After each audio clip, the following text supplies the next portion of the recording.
This is Bob Lederer with John Riley. We're here in Chicago, and in this segment, we're going to be featuring the work of a unique HIV/AIDS prevention, care, and support program for Latinos in Chicago called Vida Sida. Vida Sida, which is Spanish for Life AIDS, was established in 1988 by the Puerto Rican Cultural Center, which is a nonprofit community-based umbrella institution serving Chicago's Latino community based on the principles of self-determination and self-reliance.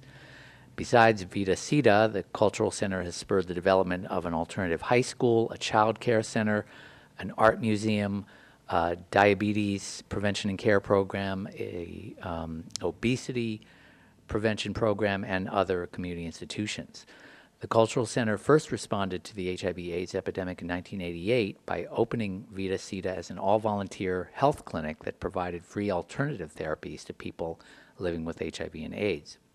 Later, the program was renamed the Vida Sida Bartolo Hernandez de Jesus HIV/AIDS Initiative Project and was broadened to include educational seminars, testing, public outreach, and prevention interventions.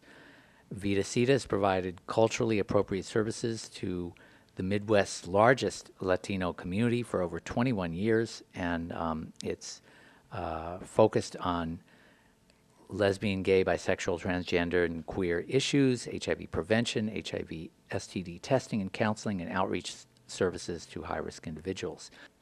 So we're here at the offices of Vida Sida, located in the Humboldt Park neighborhood of Chicago, and we're joined by Juan Calderon, director of Vida Sida, and Ricardo Jimenez, coordinator of counseling, testing, and referrals, and also, incidentally, a former Puerto Rican political prisoner who served more than 19 years in jail for his activism and commitment to the independence of Puerto Rico. So Juan and Ricardo, thank you so much for joining us. Thank you for stopping by. Okay. Well, Juan, let's start with you, and we'd like you to give us a bit of an overview of the state of the HIV/AIDS epidemic in the Latino community. We know that the Black community has been affected in much greater proportions than white people have been by HIV and AIDS. For instance, one study of 5 different cities found that HIV infection rates among men who have sex with men are at alarming levels. In one city, 43% of those men. And you know, we also know the epidemic is growing among Black heterosexual women and men.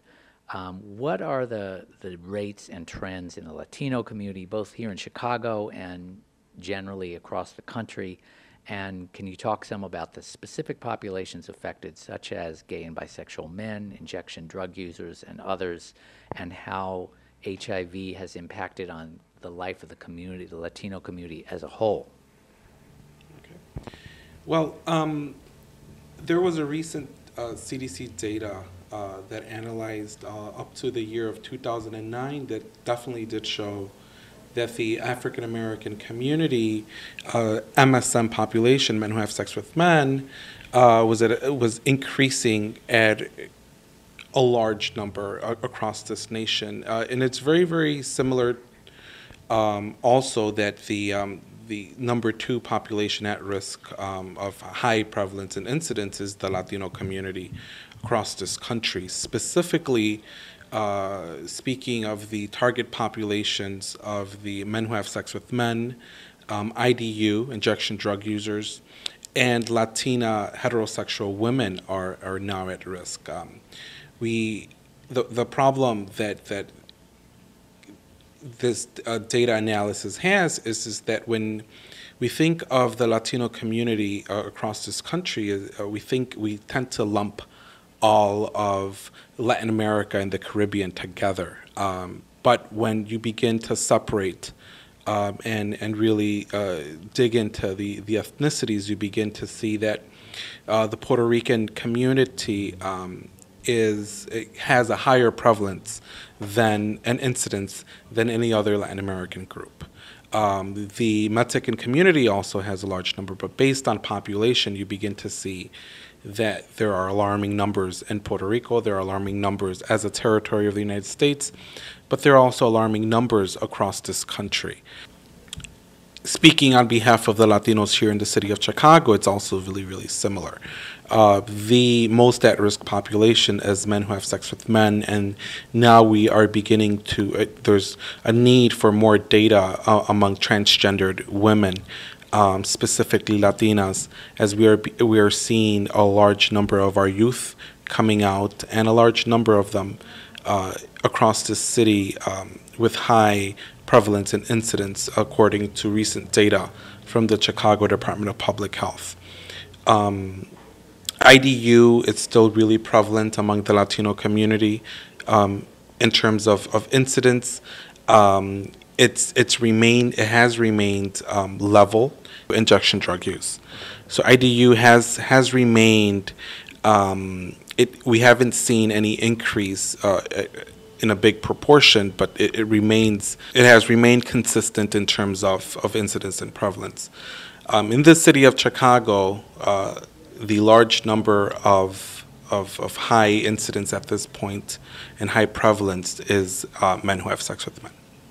And this relates to the need, and how to answer your question, the need of more services, of increasing the ability to be able to provide more resources into our Latino communities across the city of Chicago. Well, I'd like you to talk about the unique aspects of the model of prevention and care offered here at Vida Sidas, tailored to the Latino community, and as you pointed out, not generically to Latinos, but with a consciousness and a clarity about the specific cultural realities of different nationalities among both immigrant Latinos and non-immigrants, such as Puerto Ricans, who have been colonized and declared to be U.S. citizens. So there's all those dynamics, and talk about how that plays out in the model of services that you provide. Right. So as a young Puerto Rican and Mexican descent, for me, in terms of Vida Sidas and in the leadership that I've taken Vida Sidas at this point, it's really, really important to target every community that has a high prevalence among HIV/AIDS in the Latino community across the city. Some of the services that we currently offered have been tailored and are considered DEBIs. These are diffusion-based evidence interventions that are certified and that have went through an extensive review from the Centers for Disease Control and Prevention. And we have tailored some of these interventions we have been working with the ones that best fit the needs of the Latino community to be able to provide a holistic approach of some of the services that we offer, along with providing that culturally competency ability and some of the programs that we currently have is Las Cimarronas. Las Cimarronas targets specifically Latina women, and it provides outreach, counseling, comprehensive counseling for HIV and infectious HIV and STDs or sexually transmitted infections such as chlamydia, gonorrhea, syphilis, and we also do provide pregnancy testing. But what this program offers is a 5-part series, which is a comprehensive workshops that address the issue of pregnancy prevention, addresses the issue of female anatomy, along with HIV prevention, and it touches on safer sex and the ability to begin to have different practices and change and different behavioral change additionally. The Cimarrona is a very historical name in Puerto Rico, but Cimarronas were the ones that what they did was they were in the society. They were the persons that were out doing the things that regularly would not have been conducive in the society. So cimarronas will be the agitators. They will be the ones that will do the investigation. They will be the movers, to do whatever the work that has to be done. So when we look at cimarronas here, they are sisters that are engaging in the community and going out to do the work on a community-based level, okay, in order to perform what Juan had just mentioned, which was the interventions that we are looking for, the HIV prevention, the HIV education, the STIs, and looking for the risk factors that are found in our society, noting the fact that the Puerto Rican woman is one of the highest risks of HIV today. Noting the fact also that HIV in Puerto Rico per population has one of the highest rates of infections of the HIV, and is particularly not more in the gay area, but in the heterosexual area and the Puerto Rican woman. So that means the cimarronas would actually be the ones to agitate the education of the Puerto Rican woman in order for them to be aware of this reality. So it's kind of like a peer educator plus activist. And act, exactly. And they are the movers and the motivators. They are the ones that will be in the forefront of these circumstances. Funded to provide is we are funded by the Centers for Disease Control to target the men who have sex with men, youth, Latino youth, and we have two different programs. The empowerment. The empowerment is the approach to build some of these young kids to be able to do different programming among other youth, to expand the services that we offer that I've mentioned from Las Cimarronas, which is counseling and testing. But it's also it's a way to empower our youth and educate them about HIV/AIDS, educate them about sexually transmitted disease, infections, and educate them about community and community building. The other programs that we have is comprehensive counseling risk services, which is a comprehensive approach to reduce risk behaviors, and it's a 3-month to 6-month intervention where we target the at-risk populations and we provide comprehensive counseling to be able to have them change their sexual behavior if they're at risk for HIV/AIDS. And this specifically targets people that are HIV positive or HIV negative, and is to educate them to practice safer sex, and in addition to learn more about HIV/AIDS. Ricardo, as I said in the introduction, you did more than 19 years in federal prison, and after you were released, you came out as a gay man and eventually moved to Chicago, got the job here. And so I'm wondering how your experience in prison, and where certainly HIV is a serious issue all over the country, how has that informed your work as an educator and counselor here at Vida Sidas, and your perspective on how to deal with the AIDS epidemic in this community? My involvement with HIV/AIDS didn't start when I came to Vida Sidas. Really, I started working with HIV/AIDS in the prisons itself. During the time that I was in prison, which of course was all of the 1980s and all of the 1990s, and the 80s was the big surge of the HIV epidemic, where gays were coming out with this mysterious disease, and we all know the historical facts on it. But the situation in the prisons got very, very bad, and the discrimination and the dehumanizing of gays in the prison was to the ultimate, to the fact that other people who also were infected, we were chastised and not treated as a human being. Therefore, a group of us, including some former political prisoners from the African American community, like Jihad, Alberto Rodriguez and Eddie Cortez, myself, we organized the first HIV education program in the Bureau of Prisons of the United States, the very, very first one in the 1990s.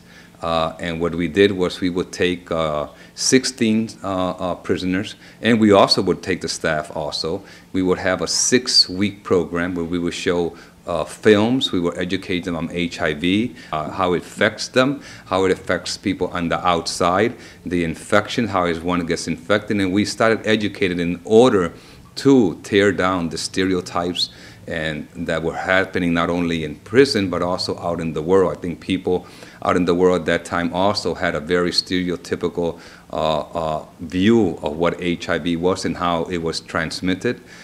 We were able to shake those barriers. We were able to educate a lot of people, and I think this was my very first encounter with helping people who are HIV infected, or also my encounter in prison to let everybody know that everybody deserves to be treated humanely, regardless of the fact of the conditions that they were facing, that nobody knew what was happening at that particular time. So how has that experience and that work you did in prison carried over to inform your practices today here as a staff member at Vida Sidas? When I went to Puerto Rico, I also did HIV/AIDS work. I used to work in a club, and I also saw the need of education being a necessity, of HIV prevention also being a necessity, and I worked for CONCRA in Puerto Rico as a volunteer, not paid. CONCRA was an agency. It's probably one of the biggest agencies in Puerto Rico that deals with HIV prevention education, and they also have an incredible clinic at CONCRA. They deal with youngsters. They deal with really across the area, but they're able to have a clinic where they facilitate doctors, medicine, case work, case management work, let it be from medicine to from regular checkups, psychological, and any kind of other needs that was needed was there. There's also have a young program for young people between 18 to 25. They also cater to younger young people below 18. So I did work when they had an outreach program in order to go out to clubs in order to educate them on HIV. Is this gay clubs? It is a gay, yes, in the gay club. I worked in a gay club in Puerto Rico, and we were able to go to different gay clubs and, of course, educate them. This is knowing the fact that there was an alarming rate of HIV infections in Puerto Rico. Still, we didn't have the results today that we have today, but we knew that there was something happening in the island. And the other fact was that, you know, since there was a very big controversy in Puerto Rico about having condoms in the schools and educating the young people about the uses of condoms due to the position of different religious sectors, we knew that we had our work cut off for us. So therefore, we had to intervene in some way in order to educate the public that the only way to prevent HIV prevention was to the use of condom, regardless of the fact that churches and religious figures and other denominations refuse to accept that reality, or refuse to accept that sexual education be started at a much younger age. Let me turn now to you, Juan Calderon. You're the director of Vida Sidas, and you started in that position at age 21 as undoubtedly the youngest director of any AIDS program in the United States, and congratulations on that. Today you're 24 years old. I think our listeners might be 25, sorry. I think our listeners would be very interested to hear what inspired you to take on such a significant role at such a young age, and what gave you the confidence and skills to manage what's now a $500,000 operation so early in your career. So at the age of 21, actually, I do want to highlight and go a little bit, and move a little bit backward. I do want to say that I have been a part of the Puerto Rican Cultural Center since I was 2. I graduated from the daycare center and also graduated from the alternative high school, and then moved to college at Northeastern Illinois University, and my professor was our executive director, Jose Lopez. So I have been what our executive director would consider organically grown young gay man who came out of the programs of what this institution has built, that it's getting close to its 40th anniversary in the next year or in the next 2 years. So Vida Sida has been, I have always been a part of Vida Sida because when I was younger, at the age of 16, I used to come for some of the services here. So for me, at the age of 21,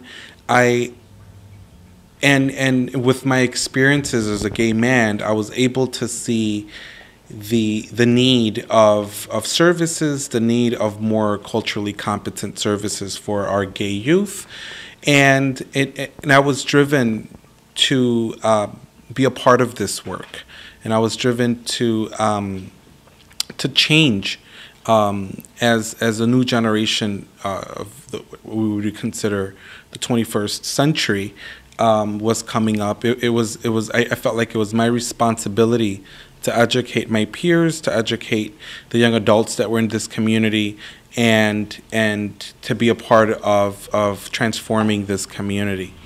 HIV/AIDS and Vida Sida, I should say Vida Sida has been an institution that has provided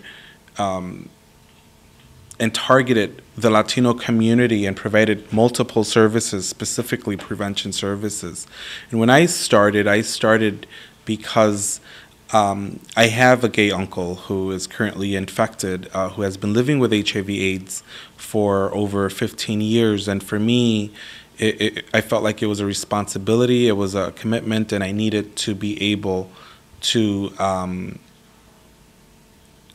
really grow, since I was given the opportunity to grow within this institution, to take a leadership role in this community, and to take a leadership role to be able to provide a space for some of the LGBTQ youth in this community and young adults, a space that was not provided, that has been provided, that was not provided by other institutions, but in the city of Chicago, in a space here that has been existent since 1988, that since its inception was addressing the issue of homophobia and transphobia. So, with that said, for me it was more of a commitment. For me, it was more of contributing back to the great city of Chicago and to be able to provide services to our youth.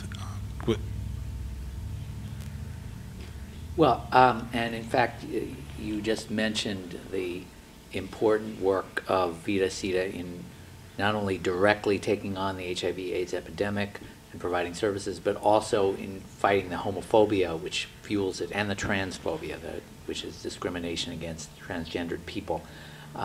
So can you talk about that aspect of the work of Vida Sida, and again, particularly, of course, targeted to the Latino, gay, lesbian, bisexual, transgendered, and queer community, and what impact do you think that has actually had in addressing the homophobia in the Latino community, and of course in the larger community as well?